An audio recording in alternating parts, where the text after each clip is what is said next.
आज के इस वीडियो में हम उन दो मुख्य प्रकार की रिस्क की बात करेंगे जिसके कारण आपका निवेश सबसे ज्यादा प्रभावित होता है एवं आप विपरीत परिस्थितियों में फंस जाते हैं।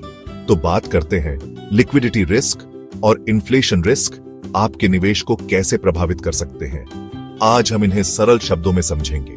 लिक्विडिटी रिस्क का मतलब है जब आप किसी संपत्ति को तुरंत कैश में बदल नहीं पाते या ऐसा करने पर आपको उसका सही मूल्य नहीं मिलता। इसके दो मुख्य प्रकार हैं।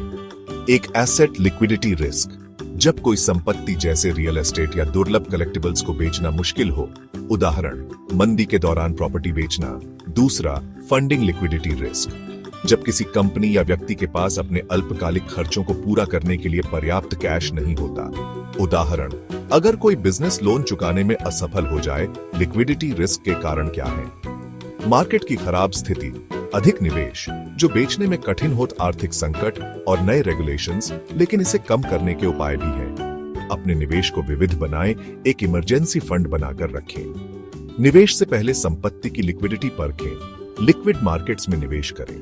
अब बात करते हैं इन्फ्लेशन रिस्क की। इन्फ्लेशन रिस्क का मतलब है आपके पैसे की खरीद क्षमता का समय के साथ कम हो जाना। अगर निवेश की रिटर्न रेट महंगाई से कम है तो असल में आपकी पूंजी घट रही है।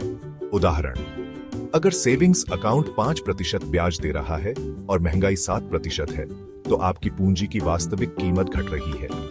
फिक्स्ड पेंशन और बॉन्ड्स पर भी इसका बुरा असर पड़ता है। इन्फ्लेशन रिस्क से बचाव के उपाय, एक इन्फ्लेशन प्रोटेक्टेड सिक्योरिटीज जैसे टिप्स में निवेश करें। 2 म्यूचुअल फंड, रियल एस्टेट और गोल्ड जैसे निवेश जो महंगाई के खिलाफ रक्षण देते हैं। 3 लॉन्ग टर्म फिक्स्ड इनकम से बचें और ग्रोथ ओरिएंटेड एसेट्स में निवेश करें। 4, अपनी निवेश रणनीति को समय समय पर अपडेट करें। लिक्विडिटी रिस्क और इन्फ्लेशन रिस्क को समझकर और सही कदम उठाकर आप अपने निवेश को सुरक्षित और फायदेमंद बना सकते हैं। समझदारी से निवेश करें क्योंकि सही जानकारी ही सही निर्णय की कुंजी है। अपने निवेश से संबंधित सभी जानकारी के लिए हमें यानी ग्रोथ ब्लूप्रिंट कंसल्टेंट्स को कॉल करें या मैसेज करें 7828830008।